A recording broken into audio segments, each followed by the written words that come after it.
There are no limitations to the mind except those we acknowledge. Chapter 4. Faith in your ability. Visualization of and belief in attainment of desire. The second step toward riches. Faith is the head chemist of the mind. When faith is blended with thought, the subconscious mind instantly picks up the vibration. The subconscious then translates it and transmits it to infinite intelligence.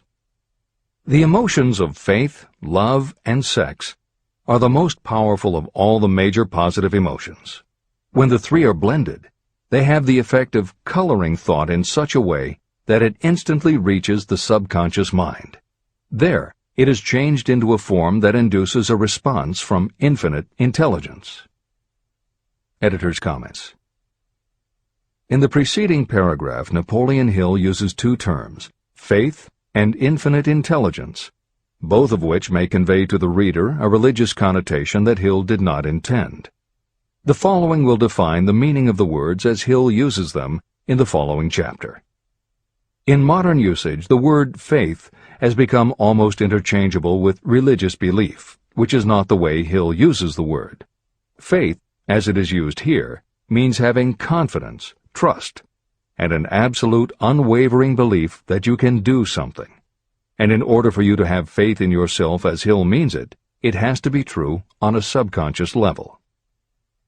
If you have a nagging doubt in the back of your mind, or if you are just going through the motions of pretending you believe, it won't work, because your subconscious will know your doubts. Unless you have absolute total confidence, unless you are convinced without question, then you don't have faith. Hill uses the term infinite intelligence to identify that part of the human mind and thinking process that produces hunches, flashes of insight, and leaps of logic. Hill's concept has similarities to what psychologist Carl Jung called the collective unconscious. And on another level, it is very close to what contemporary psychologists refer to as working in the flow state, or being in the zone.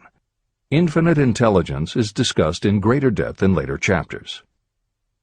Hill also uses another term, the subconscious mind, that should be commented on before the reader proceeds with this chapter. Although there are differing schools of thought, in general modern psychology developed from the pioneering work of Sigmund Freud and Carl Jung. Each believed that the human mind operates on both a conscious and an unconscious level, but they differed on the role the subconscious plays and the way it influences attitude and action. Through his own research and studies, Napoleon Hill developed a theory of the conscious and subconscious that is closest to the Jungian view. The following briefly describes the basis of Hill's view. The conscious mind. Your conscious mind receives information through the five senses of sight, smell, taste, hearing, and touch. Your conscious mind keeps track of what you need for thinking and operating, and it filters out what you don't need. Your conscious mind, and what your memory retains, is the intelligence with which you normally think, reason, and plan. The subconscious mind. Your subconscious has access to all the same information your conscious mind receives, but it doesn't reason the way your conscious mind does. It takes everything literally. It doesn't make value judgments. It does not filter, and it does not forget. You cannot command your conscious mind to reach out and dip into your subconscious mind. However, under certain circumstances, all those forgotten facts and ideas that are always there in your subconscious can, if they are firmly rooted, influence your conscious attitudes and actions. This is the end of the editor's comments. How to develop faith. The following statement is very important in understanding the importance of autosuggestion in the transmutation of desire into its physical or monetary equivalent, namely, faith is a state of mind that may be induced or created by affirmation or repeated instructions to the subconscious mind through the principle of autosuggestion. The repetition of affirmations is like giving orders to your subconscious mind, and it is the only known method of voluntary development of the emotion of faith, absolute belief that you can do something. As an illustration, consider why you are reading this book. You want to acquire the ability to transmute the intangible thought impulse of desire into its physical counterpart, money. By following the instructions laid down in the later chapters on autosuggestion and the subconscious mind, you will learn techniques to convince your subconscious mind that you believe you will receive that for which you ask. Your subconscious will act upon that belief and pass it back to you in the form of faith, followed by definite plans for procuring that which you desire. Faith in yourself and your abilities is a state of mind that you will be able to develop at will after you have mastered the 13 principles in this book. This is true because faith is a state of mind that will develop naturally within you when you use and apply these principles. The emotions, or the feeling portion of thoughts, are what give your thoughts vitality, life, and action. The emotions of faith, love, and sex, when mixed with any thought impulse, give it even greater action. All thoughts that have been emotionalized, given feeling, and mixed with faith, absolute belief in your ability, begin immediately to translate themselves into their physical equivalent or counterpart. However, this is not only true of thought impulses that have been mixed with faith, but it is true with any emotion, including negative emotions. What this means is that the subconscious mind will translate into its physical equivalent a thought impulse of a negative or destructive nature just as readily as it will act upon thought impulses of a positive or constructive nature. The following statement made by a noted criminologist illustrates the point. When men first come into contact with crime, they abhor it. If they remain in contact with crime for a time, they become accustomed to it and endure it. If they remain in contact with it long enough, they finally embrace it and become influenced by it. This is the equivalent of saying that a negative impulse of thought that is repeatedly passed on to the subconscious mind often enough is finally accepted and acted upon by the subconscious mind.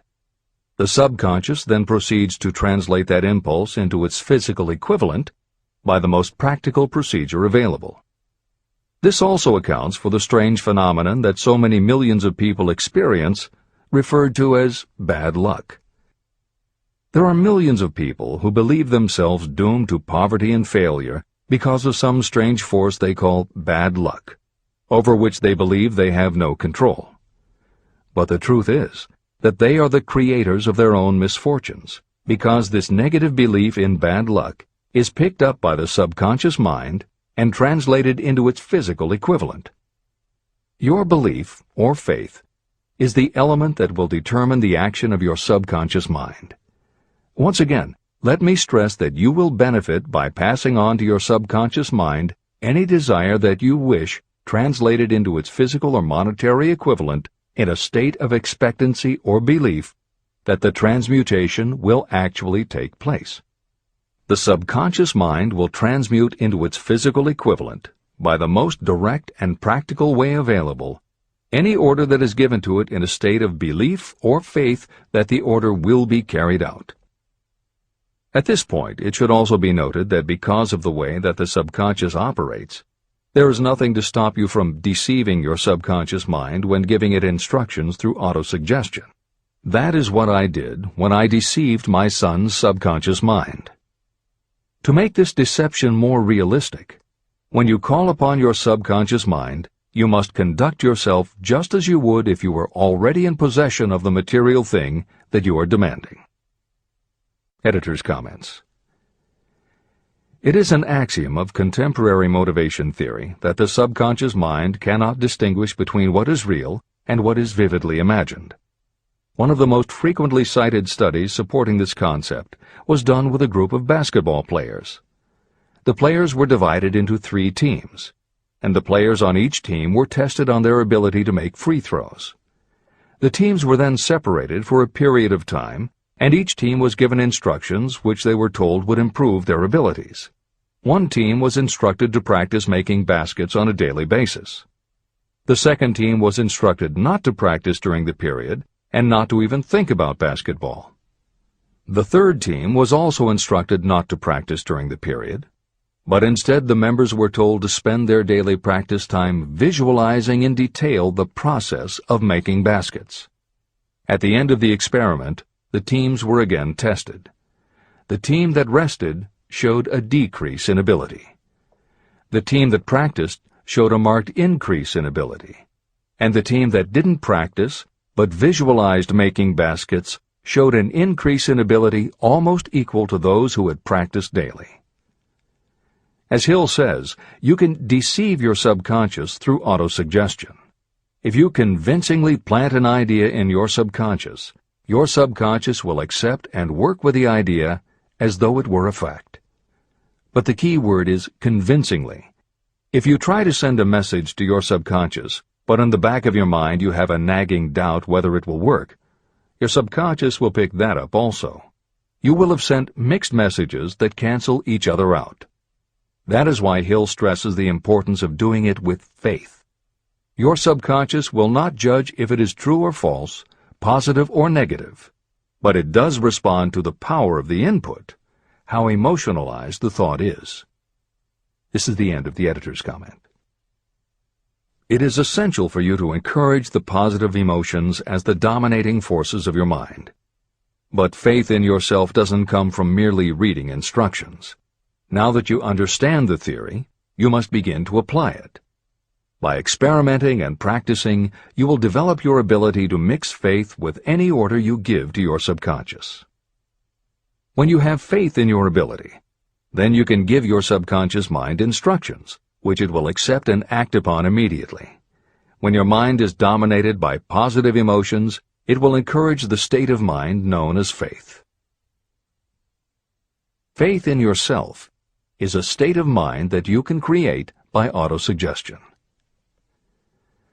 All through the ages, religious leaders have admonished people to have faith. They say to have faith in this, that, and the other dogma or creed, but they have failed to tell people how to have faith. They have not stated that faith is a state of mind that may be induced by self-suggestion. In language that anyone can understand, this book explains the principle through which faith in your ability to accomplish a goal may be developed where it does not already exist. Before we begin, you should be reminded again that faith is the eternal elixir that gives life, power, and action to the impulse of thought. Faith is the starting point of all accumulation of riches. Faith is the basis of all miracles and of all mysteries that cannot be analyzed by the rules of science. Faith is the only known antidote for failure. Faith is the element that, when mixed with desire, gives you direct communication with infinite intelligence. Faith is the element that transforms the ordinary vibration of thought created by the human mind into the spiritual equivalent. Faith is the only way the force of infinite intelligence can be harnessed and used. The magic of self-suggestion. It is a fact that you will come to believe whatever you repeat to yourself, whether the statement is true or false. If you repeat a lie over and over, you will eventually accept that lie as truth. Moreover, you will believe it to be the truth. You are what you are because of the dominating thoughts that you permit to occupy your mind. Thoughts that you deliberately place in your own mind and encourage with sympathy, and with which you mix any one or more of the emotions, constitute the motivating forces that direct and control your every movement, act, and deed. The following sentence is a very significant statement of truth. Thoughts that are mixed with any of the feelings of emotions become like a magnetic force, which attracts other similar or related thoughts. A thought that is magnetized with one of the emotions may be compared to a seed. When it is planted in fertile soil, it germinates, grows, and multiplies itself over and over again. What was originally one small seed becomes countless millions of seeds of the same kind. The human mind is constantly attracting vibrations that are in sync with whatever dominates the mind. Any thought, idea, plan, or purpose that you hold in your mind attracts a host of its relatives. Add these relatives to its own force, and it grows until it becomes the prime motivator of the person in whose mind it has been housed. Now, let us go back to the starting point. How can the original seed of an idea, plan, or purpose be planted in the mind? The answer? Any idea, plan, or purpose may be placed in the mind through repetition of thought. This is why you are asked to write out a statement of your major purpose, or definite chief aim. Commit it to memory, and repeat it out loud day after day until these vibrations of sound have reached your subconscious mind. You are what you are because of the dominating thoughts that you permit to occupy your mind. If you choose to, you can throw off any bad influences from your past and build your own life the way you want it to be. For instance, by taking inventory of your mental assets and liabilities, you might discover that your greatest weakness is lack of self-confidence. This can be overcome and translated into courage through the principle of autosuggestion. You can do this by writing out a set of simply stated positive thought impulses, memorizing them, and repeating them until they become a part of the working equipment of your subconscious mind.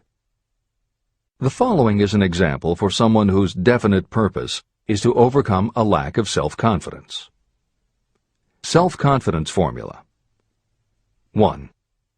I know that I have the ability to achieve the object of my definite purpose in life. Therefore, I demand of myself persistent, continuous action toward its attainment, and I here and now promise to render such action.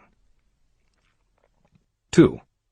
I realize the dominating thoughts of my mind will eventually reproduce themselves in outward physical action and gradually transform themselves into physical reality.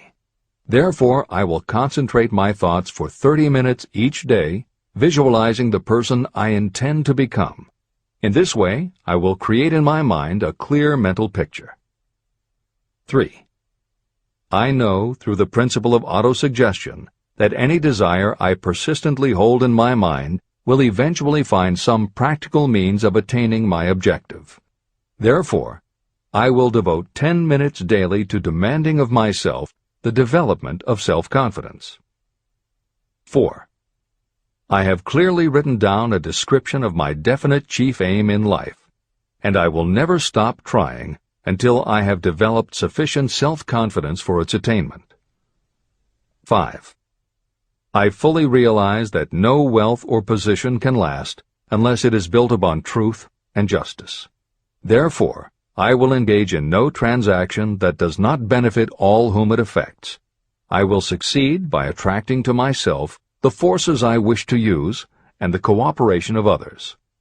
I will persuade others to help me because of my willingness to help others.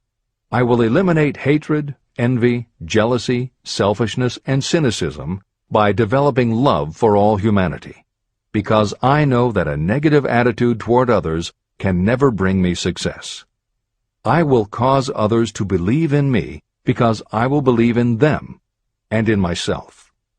I will sign my name to this formula, commit it to memory, and repeat it aloud once a day, with full faith that it will gradually influence my thoughts and actions so that I will become a self-reliant and successful person. Behind this formula is a law of nature that psychologists call autosuggestion or self-suggestion. It is a proven technique that will work for your success if it is used constructively. On the other hand, if used destructively, it will destroy just as readily. In this statement may be found a very significant truth, namely that those who go down in defeat and end their lives in poverty, misery, and distress do so because of negative application of the principle of autosuggestion. All impulses of thought have a tendency to clothe themselves in their physical equivalent. The disaster of negative thinking. The subconscious mind makes no distinction between constructive and destructive thought impulses. It works with the material we feed it through our thought impulses. The subconscious mind will translate into reality a thought driven by fear just as readily as it will translate into reality a thought driven by courage or faith. Just as electricity will turn the wheels of industry and render useful service if used constructively, it will snuff out life if wrongly used. So too will the law of autosuggestion lead you to peace and prosperity, or down into the valley of misery, failure, and death. It depends on your degree of understanding and application of it. If you fill your mind with fear or doubt, and if you do not believe in your ability to connect with and use the forces of infinite intelligence, then you will not be able to use those forces. The law of autosuggestion will take your lack of belief and use that doubt as a pattern by which your subconscious mind will translate it into its physical equivalent. Editor's comments. When you have faith in your ability to accomplish what you want, it not only firmly plants ideas in your subconscious, but it then works to reinforce itself. When you have faith in your abilities, part of what you must have faith in is that it is possible to tap into infinite intelligence. And because you have faith that it will work, your conscious mind won't be resistant. When your conscious doesn't resist, your subconscious mind can send creative ideas to your conscious mind more easily. Then the more you see the power working in your life, the easier it is for you to act on faith the next time. Will it work for you? You will never know unless you relax your resistance and just have faith that it will. This is the end of the editor's comment. Like the wind that carries one ship east and another west, the law of autosuggestion will lift you up or pull you down according to the way you set your sails of thought. The law of autosuggestion, through which any person may rise to altitudes of achievement that stagger the imagination, is well described in the following verse. Observe the words that have been emphasized, and you will catch the deep meaning that the poet had in mind. If you think you are beaten, you are. If you think you dare not, you don't.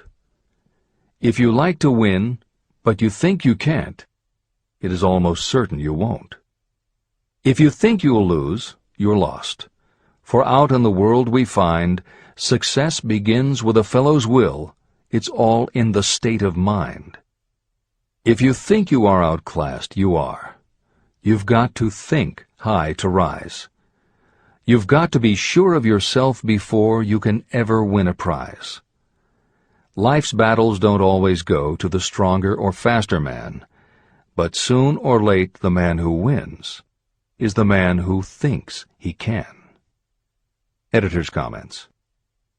As noted at the beginning of this chapter, the way in which Napoleon Hill uses the word faith is meant to have no religious connotation. However, it would be impossible for Hill to write this chapter without acknowledging the power of religious faith. Therefore, in the following 2 paragraphs, when Hill discusses Jesus Christ and Mahatma Gandhi as exemplifying the power of faith, he is referring to their personal faith, the absolute trust in his beliefs that Jesus exhibited, and Gandhi's total conviction and confidence in his cause. In this way, they perfectly exemplify thought impulse mixed with faith.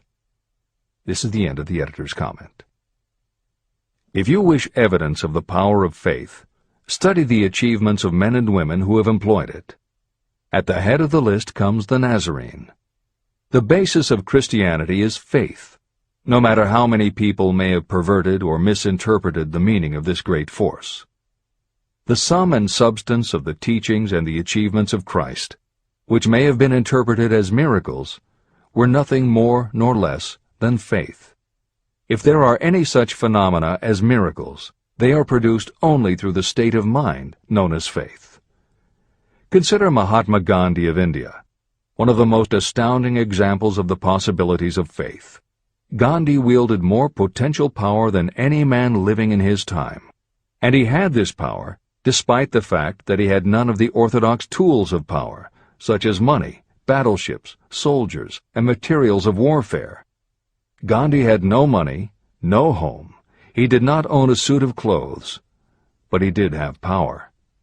How did he come by that power?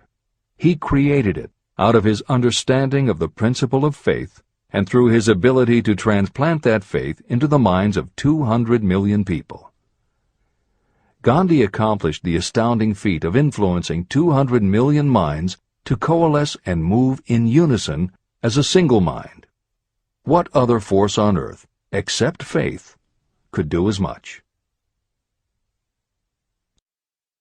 How an idea built a fortune. Editor's comment. Although the following story is not exclusively about faith, and it makes no mention of autosuggestion or the subconscious mind, Napoleon Hill included it at this point in every edition of Think and Grow Rich. In fact, as Hill says, this story illustrates at least 6 of the 13 principles of success. But faith is at the center of it. If the central figure, Charles M. Schwab, had not mixed his big idea with absolute unwavering faith that he could pull it off, the whole history of American business would have been different. This is the end of the editor's comment. The event chosen for this illustration dates back to 1900, when the United States Steel Corporation was being formed. As you read the story, keep in mind the following fundamental facts and you will understand how ideas have been converted into huge fortunes. First, the United States Steel Corporation was born in the mind of Charles M. Schwab in the form of an idea he created through his imagination. Second, he mixed faith with his idea. Third, he formulated a plan for the transformation of his idea into physical and financial reality. Fourth, he put his plan into action with his famous speech at the University Club. Fifth, he applied and followed through on his plan with persistence and backed it with firm decision until it had been fully carried out. Sixth, he prepared the way for success by a burning desire for success. If you are one of those who have often wondered how great fortunes are accumulated, this story of the creation of the United States Steel Corporation will be enlightening. If you have any doubt that a person can think and grow rich, this story should dispel that doubt. You can plainly see in the story of United States Steel the application of a major portion of the principles described in this book. This astounding description of the power of an idea was dramatically told by John Lowell in the New York World Telegram, with whose courtesy it is here reprinted. Editor's comments. In order for the modern reader to fully appreciate the following newspaper story, it is appropriate at this point to provide some background information about the main players. Charles M. Schwab was Andrew Carnegie's right-hand man and president of the Carnegie Steel Corporation. Andrew Carnegie was a wealthy and powerful steel baron whose company controlled 25% of the iron and steel production in America. J.P. Morgan was a wealthy and powerful Wall Street banker whose company had arranged the financing for many of the major industrial companies in America at the beginning of the 20th century.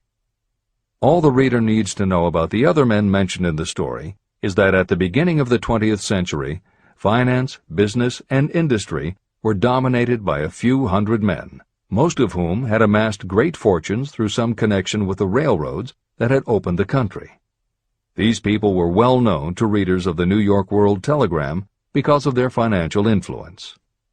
And that sets the stage for the following newspaper article, which is not only a fascinating story about the power of faith in an idea, but also a wonderful example of the irreverent writing style that was used by many newspaper journalists of the day. This is the end of the editor's comment. A pretty after-dinner speech for $1 billion. When on the evening of December 12, 1900, some 80 of the nation's financial nobility gathered in the banquet hall of the University Club on Fifth Avenue to do honor to a young man from out of the West, not half a dozen of the guests realized they were to witness the most significant episode in American industrial history. J. Edward Simmons and Charles Stuart Smith, their hearts full of gratitude for the lavish hospitality bestowed on them by Charles M. Schwab during a recent visit to Pittsburgh, had arranged the dinner to introduce the 38-year-old steel man to Eastern Banking Society. But they didn't expect him to stampede the convention. They warned him, in fact, that the bosoms within New York's stuffed shirts would not be responsive to oratory, and that if he didn't want to bore the Stillmans and Harrimans and Vanderbilts, he had better limit himself to 15 or 20 minutes of polite vaporings and let it go at that. Even John Pierpont Morgan, sitting on the right hand of Schwab as became his imperial dignity, intended to grace the banquet table with his presence only briefly, and so far as the press and public were concerned, the whole affair was of so little moment that no mention of it found its way into print the next day. So the two hosts and their distinguished guests ate their way through the usual 7 or 8 courses. There was little conversation, and what there was of it was restrained. Few of the bankers and brokers had met Schwab, whose career had flowered along the banks of the Monongahela, and none knew him well. But before the evening was over, they, and with them Money Master Morgan, were to be swept off their feet, and a billion-dollar baby, the United States Steel Corporation, was to be conceived. It is perhaps unfortunate for the sake of history that no record of Charlie Schwab's speech at the dinner ever was made. It is probable, however, that it was a homely speech, somewhat ungrammatical, for the niceties of language never bothered Schwab, full of epigram and threaded with wit. But aside from that, it had a galvanic force and effect upon the 5 billions of estimated capital that was represented by the diners. After it was over, and the gathering was still under its spell, although Schwab had talked for 90 minutes, Morgan led the orator to a recessed window where, dangling their legs from the high, uncomfortable seat, they talked for an hour more. The magic of the Schwab personality had been turned on full force, but what was more important and lasting was the full-fledged, clear-cut program he laid down for the aggrandizement of steel. Many other men had tried to interest Morgan in slapping together a steel trust after the pattern of the biscuit, wire and hoop, sugar, rubber, whiskey, oil, or chewing gum combinations. Editor's comments. The Random House College Dictionary defines a trust as an illegal combination of industrial or commercial companies in which the stock is controlled by a central board of trustees, thus making it possible to control prices and destroy competition. Many of America's new industrial companies had grown so quickly that they were not yet profitable. They were saddled with huge debt incurred in raising the capital to finance their rapid expansion, and at the same time they were faced with having to cut costs and slash prices or go out of business. The answer for many was to join up with others in related industries to form what were called trusts or combinations. Although trusts were illegal since the passage of the Sherman Antitrust Act in 1890, companies still tried to find ways to monopolize their industries, and if their efforts weren't technically trusts, they were something very close. The one thing the large company owners who assembled these trusts needed was cash to buy up the many smaller companies they would have to own in order to effectively dominate an industry. J.P. Morgan was the banker who financed many such takeovers. This is the end of the editor's comment. John W. Gates, the gambler, had urged it, but Morgan distrusted him. The Moore boys, Bill and Jim, Chicago stock jobbers who had glued together a match trust and a cracker corporation, had urged it and failed. Elbert H. Gary, the sanctimonious country lawyer, wanted to foster it, but he wasn't big enough to be impressive. Until Schwab's eloquence took J.P. Morgan to the heights from which he could visualize the solid results of the most daring financial undertaking ever conceived, the project was regarded as a delirious dream of easy-money crackpots. The financial magnetism that began a generation ago to attract thousands of small and sometimes inefficiently managed companies into large and competition-crushing combinations had become operative in the steel world through the devices of that jovial business pirate, John W. Gates. Gates already had formed the American Steel and Wire Company out of a chain of small concerns, and together with Morgan had created the Federal Steel Company. But by the side of Andrew Carnegie's gigantic vertical trust, a trust owned and operated by 53 partners, those other combinations were picayune. They might combine to their heart's content, but the whole lot of them couldn't make a dent in the Carnegie organization, and Morgan knew it. The eccentric old Scot knew it, too. Editor's comments. Andrew Carnegie was born in Scotland and came to America when he was just a boy. He made his first move to join the elite group of American tycoons when he quit his job as a bobbin boy in a cotton mill, earning $1.20 a week, and got a job as a telegraph messenger boy. He soon taught himself to operate a telegraph key, which got him hired as personal telegrapher and secretary to the head of the Pennsylvania Railroad. It wasn't long before he'd worked his way up the ranks to superintendent of the Pittsburgh division, which in turn put him in a position to become an early investor in the Pullman Company, which became the leading manufacturer of railway cars. Carnegie's investment in Pullman and some successful real estate ventures gave him the capital to go into business for himself. At the end of the Civil War, Carnegie left railroading and started a company that built iron bridges for railroad companies.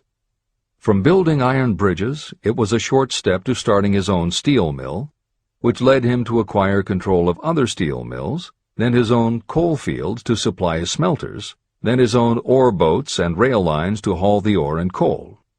Because of Carnegie's vertical integration and his use of the most up-to-date manufacturing methods, he was able to sell top-grade steel at the lowest price.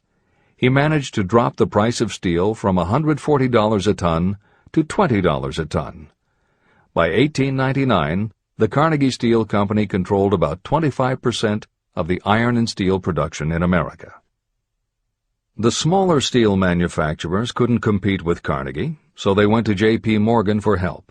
He arranged for the financing, and a wide-ranging alliance was put together of companies that were in the business of manufacturing products made from steel.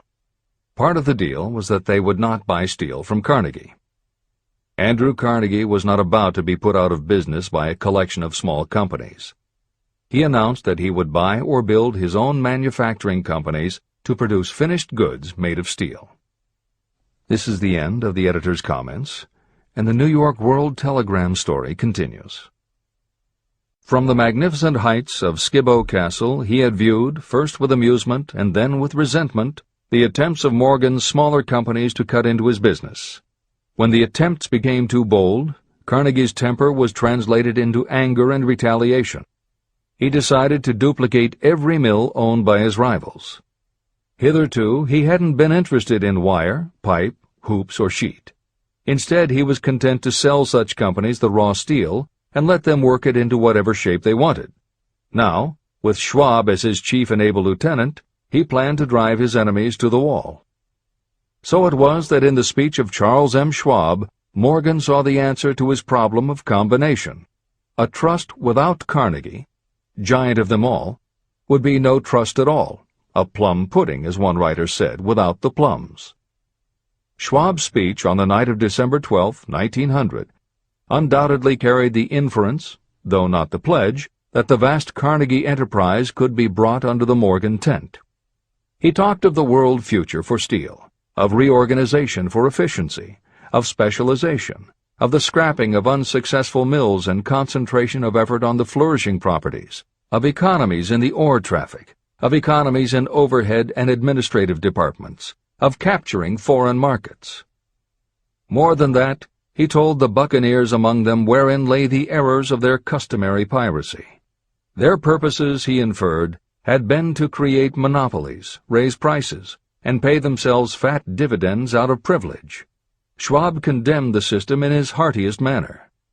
The short-sightedness of such a policy, he told his hearers, lay in the fact that it restricted the market in an era when everything cried for expansion. By cheapening the cost of steel, he argued, an ever-expanding market would be created. More uses for steel would be devised, and a goodly portion of the world trade could be captured. Actually, though he did not know it, Schwab was an apostle of modern mass production. Editor's comments. For J.P. Morgan, all of Schwab's talk about economies of scale and expanding markets meant only one thing. Until that night, it was assumed that Andrew Carnegie would continue building his own manufacturing companies to compete with the steel trusts that Morgan had helped put together. Morgan knew that for Carnegie to do so would require an enormous amount of capital, and Morgan also knew that Carnegie had always been strongly against raising money by selling stock in his company. What Schwab seemed to be implying was that rather than going to Wall Street for the money needed to fight the trusts, Carnegie might be interested in selling his business. This is the end of the editor's comment.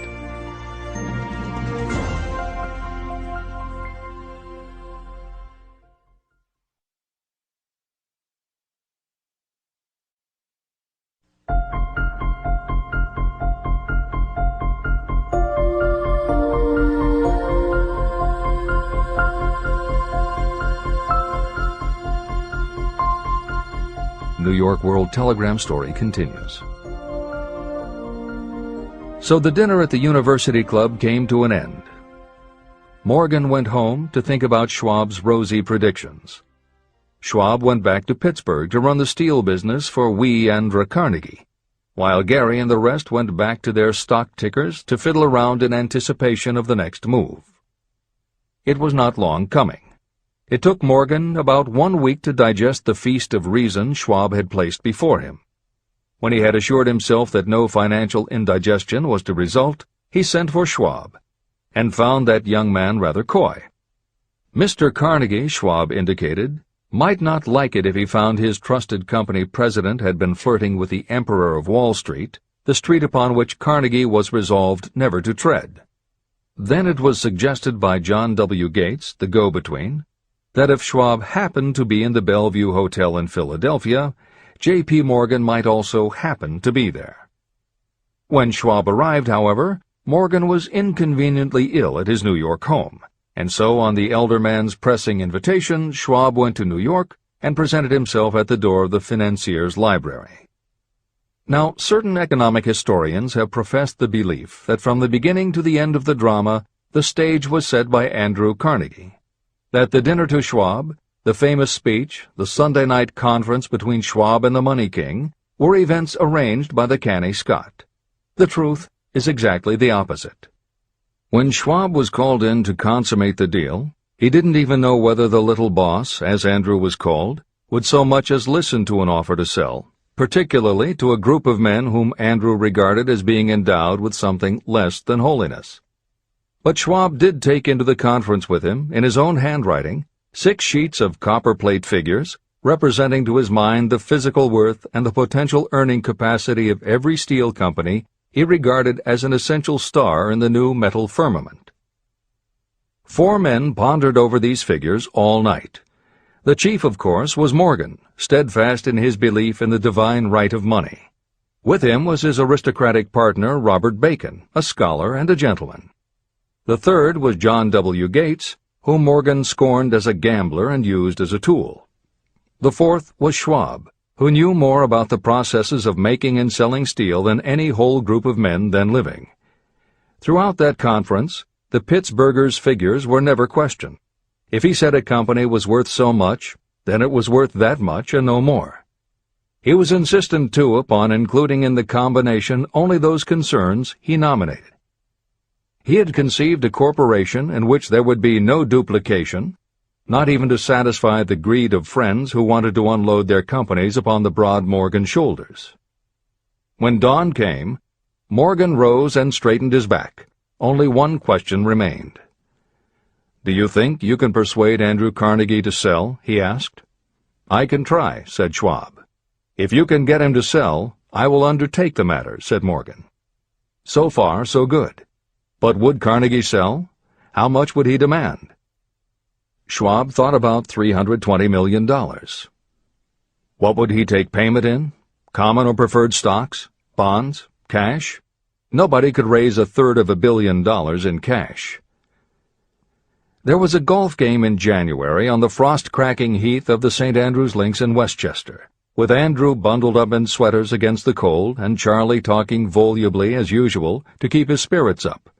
But no word of business was mentioned until the pair sat down in the cozy warmth of the Carnegie cottage nearby. Then, with the same persuasiveness that had hypnotized 80 millionaires at the University Club, Schwab poured out the glittering promises of retirement and comfort, of untold millions to satisfy the old man's social caprices. Carnegie capitulated, wrote a figure on a slip of paper, handed it to Schwab and said, "All right, that's what we'll sell for." The figure was approximately $400 million, and was reached by taking the $320 million mentioned by Schwab as a basic figure, and adding to it $80 million to represent the increased capital value over the previous 2 years. Later, on the deck of a transatlantic liner, the Scotsman said ruefully to Morgan, "I wish I had asked you for $100 million more." "If you had asked for it, you'd have gotten it," Morgan told him cheerfully. There was an uproar, of course. A British correspondent cabled that the foreign steel world was appalled by the gigantic combination. President Hadley of Yale declared that unless trusts were regulated, the country might expect an emperor in Washington within the next 25 years. But that able stock manipulator Keene went at his work of shoving the new stock at the public so vigorously that all the excess water, estimated by some at nearly $600 million, was absorbed in a twinkling. So Carnegie had his millions, and the Morgan Syndicate had $62 million for all its trouble, and all the boys, from Gates to Gary, had their millions. Editor's comment. The 38-year-old Charles M. Schwab had his reward, too. He was made president of the new corporation, United States Steel, and remained in control until 1930. When Schwab left U.S. Steel, he went on to found the mammoth Bethlehem Steel Corporation, of which he also became president. This is the end of the editor's comment. Riches begin with thought. The dramatic story of big business that you've just finished is a perfect illustration of the method by which desire can be transmuted into its physical equivalent. That giant organization was created in the mind of one man. The plan by which the organization was provided with the steel mills that gave it financial stability was created in the mind of the same man. His faith, his desire, his imagination, his persistence were the real ingredients that went into United States Steel. The steel mills and equipment acquired by the corporation, after it had been brought into legal existence, were incidental. However, careful analysis reveals that the appraised value of the properties acquired by the corporation increased in value by an estimated $600 million, approximately $12 billion today. The increase in value of the assets is attributable to the mere transaction that consolidated them under one management. In other words, Charles M. Schwab's idea, plus the faith with which he conveyed it to the minds of J.P. Morgan and the others, was marketed for a profit of approximately $600 million. Not an insignificant sum for a single idea. The United States Steel Corporation prospered and became one of the richest and most powerful corporations in America, employing thousands of people, developing new uses for steel and opening new markets, thus proving that the $600 million in profit that the Schwab idea produced was earned. Riches begin in the form of thought. The amount is limited only by the person in whose mind the thought is put into motion. Faith removes limitations. Remember this when you are ready to bargain with life for whatever it is that you ask as your price for having passed this way. Editor's comments. In the years since that article appeared in the New York World Telegram, the well-told business story has become its own genre within the publishing industry. There are best-selling books and biographies by and about the insiders who run every industry. The editors of this edition of Think and Grow Rich strongly encourage you to sample some of these books. They can be entertaining and inspirational, and in them you will be able to see examples of Hill's principles of success at work in the real world. The best of them are not only entertaining and inspirational, but they are filled with ideas and techniques you can adapt and use. There are literally too many bestsellers from which to select a best-of listing for inclusion here. Any such choice the editors might make would not necessarily be the best, but merely reflective of the interests of the person doing the choosing. However, there are two books the editors recommend that are not by or about a single individual or industry. These books are In Search of Excellence by Tom Peters and Breakthroughs by P.R. Nyack and John N. Ketteringham. Each of these books deals with a broad spectrum of industries, and within each industry they single out certain companies and individuals for analysis. Both were published at the beginning of the business book trend in the 1980s, but there are few books since then that better convey the importance of faith in a good idea. In Search of Excellence, chosen by a panel of experts as the most influential book of the past 20 years, was a runaway bestseller and will likely be in print for years to come. Breakthroughs may be harder to find, but it will be well worth the effort. This is the end of the editor's comments.